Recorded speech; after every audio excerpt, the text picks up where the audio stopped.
Morning, everyone. As I explained to everyone individually. Max, can you just hold on? Yeah, of course. You guys are out the way, so the camera's today.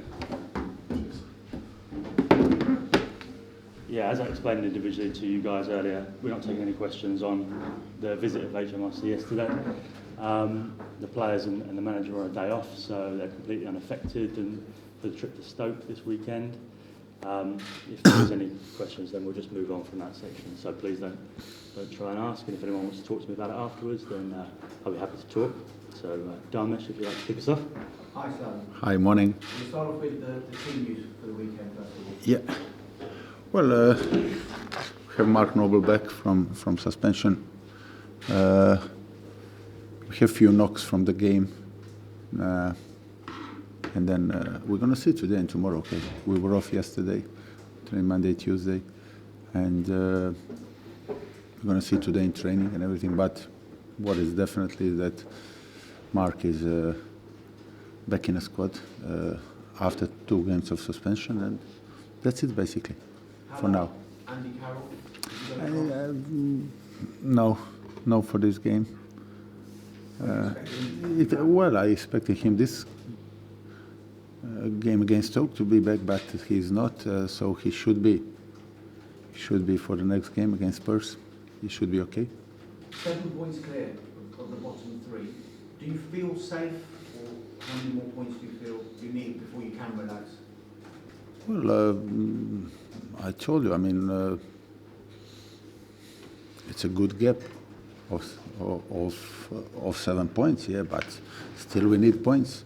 The people are talking about 38 enough, they are safe and all that, but no, but it's irrelevant, you know. We have 4 games, we have a big game on Saturday, big for us, big for them, and they are looking for points, we are looking for points, they are 1 point ahead of us, and we want to finish as good as possible, as high as possible, so that means that we need points, of course. Is the mentality you're looking up rather than over your shoulder, or a bit of both? Well, we are in a situation that we have to do a bit of both. You know, there is a gap between us and between Midtable, which is a very, very small gap. It's 1 game gap. You know, the gap towards the teams that are below us, it's bigger, but still 4 games to go. We are talking about 12 points, you know, and that's why we have to think about both. Or the best to say is, don't think about anything. We have to be concentrated on our next game and try to get points from that. That's the best way to approach the reminder, not to think we are safe or we are not safe or we need that much points or we will win in a couple of weeks' time. No, it's the next game that we are talking about, and it's only next game that is important, and it's the only game. And so we are approaching that as 4 cup finals, and we're going to try to get a point or points in any of them or in every of them. I want to ask you about James Collins. He's emerging as a real cult hero amongst the fans, particularly with his actions after the game. What's he like in the dressing room? How big and important a character is he for you? He is exactly like he's on a pitch, you know. It's great to have him. He's like Braveheart, you know. He does everything. He's also very good to have off the pitch in the dressing room because he's one of the leaders. But then again, the leader with the big heart, that he's there for everyone, and he's a joker also, you know. He likes to make fun, and it's good to have him, of course. And the way he's playing, I mean, he deserves a lot of praise with the quality of his game, with the energy he puts in, and with the dedication and determination. Well, all of those qualities that he has, would that indicate perhaps that you don't need someone like John Terry who will be available in the summer? Well, of course, when you look for new possible players, targets, or whatever positions that you need, it mainly depends on how the players are playing that you already have in a squad. And of course, when you see him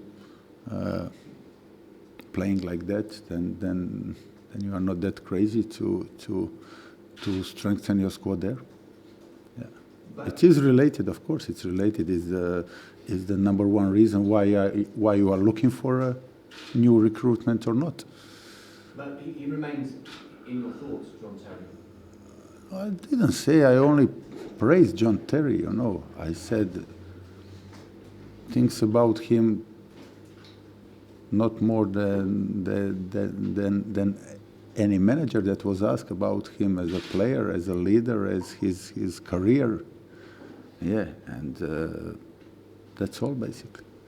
Must ask you about Adrian and Darren Randolph.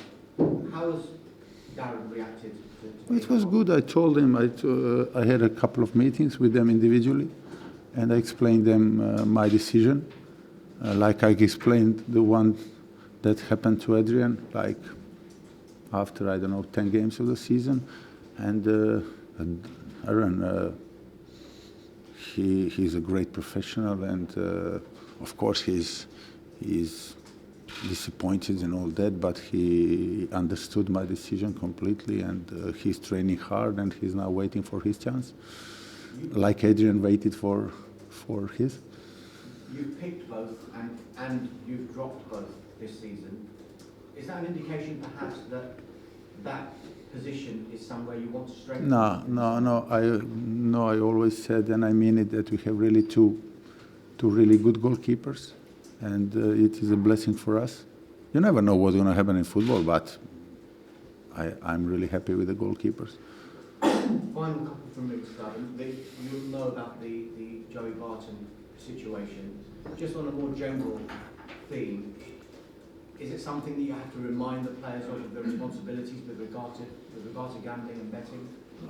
Well, I didn't remind them. You know what I mean. We had in the beginning of the season, and one in between, I think, around January or whatever, when the people from FA came and they said so. Well, the players know it's a rule. Like there's a rule that you can't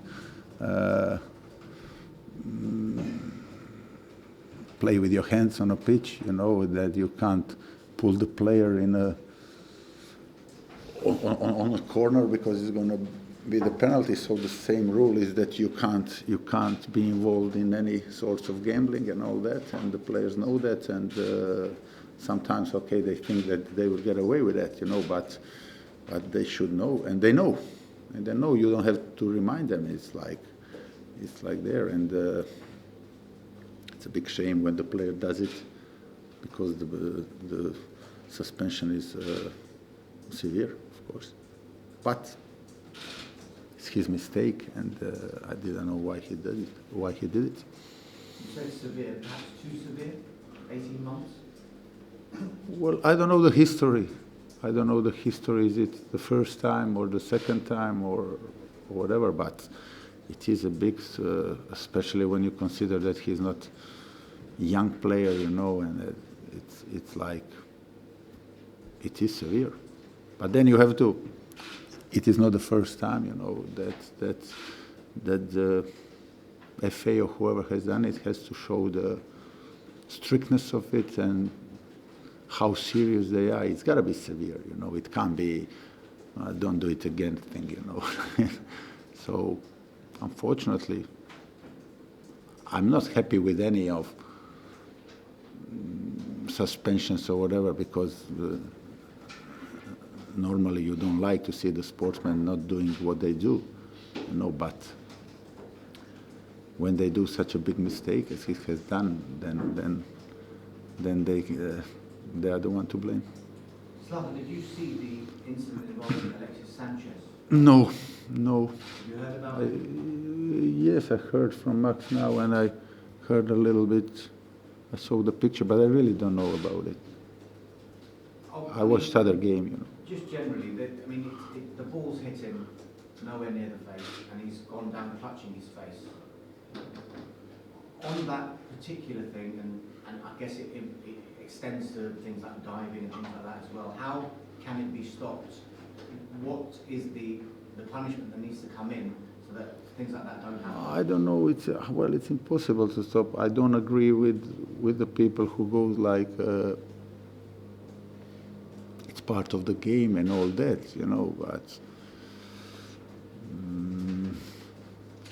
I can't comment on that accident when I really didn't see it, and I really did not see it. If we are talking about the diving, I mean, and all that, that there's nothing more than the referees can do that they are not doing.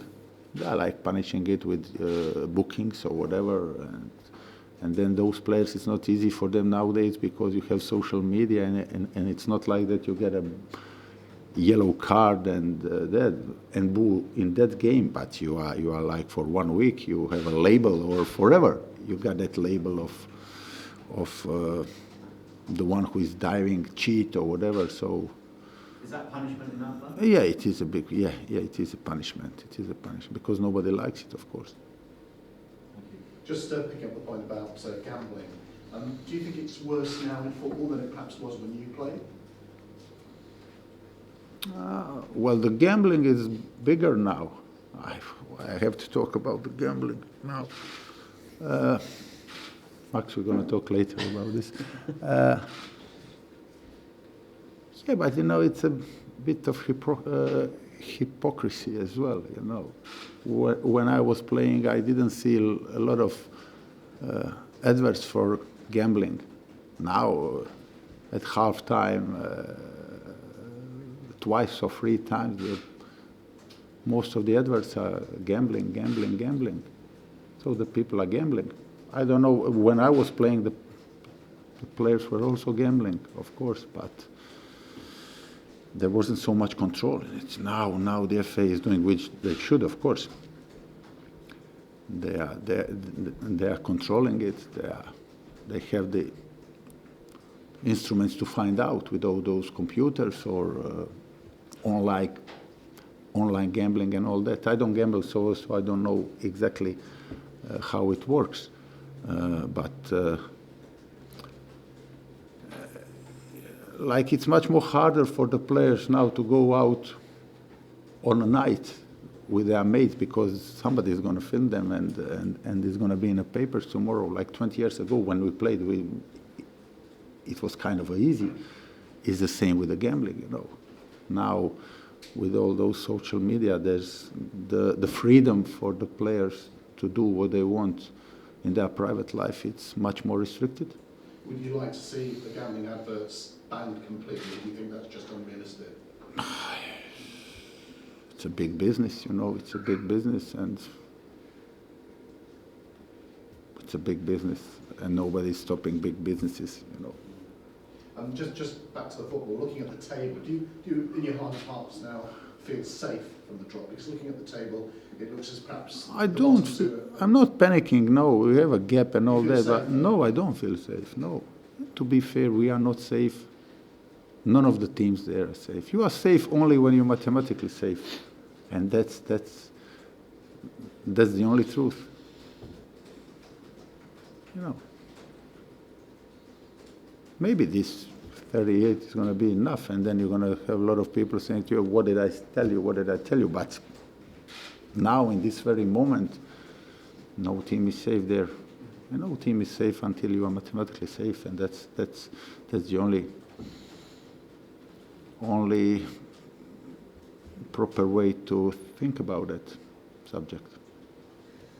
Slaven, you go into this game against Stoke 3 games unbeaten. Is there a higher confidence in the side now?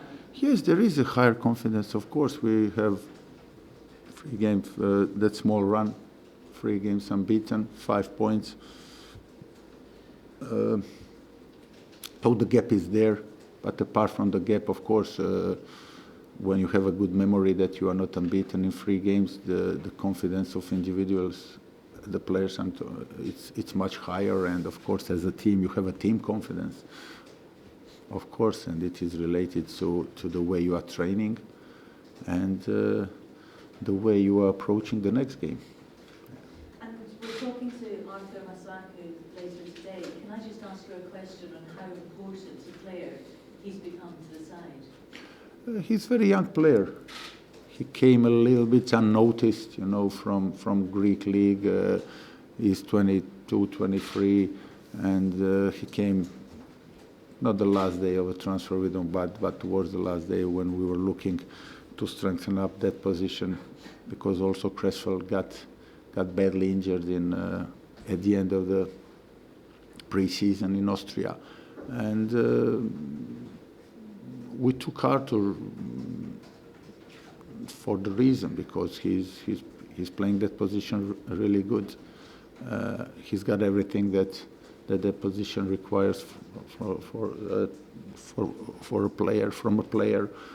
He's quick, he's strong, he's a good defender, he's athlete, he's got a really good touch, good cross and everything. And of course, he also needed time to adjust to the way we play and to the league. It's a new language, new culture, new everything. In the beginning, he was very lively, but then unfortunately he got injured and he was absent for, I don't know, 2.5, 3 months. But then he waited for his chance, and he improved a lot, and he's back in his form now, and the way he played last few games is really good and impressive. He has to continue like that, of course. Okay, guys, cameras off, please.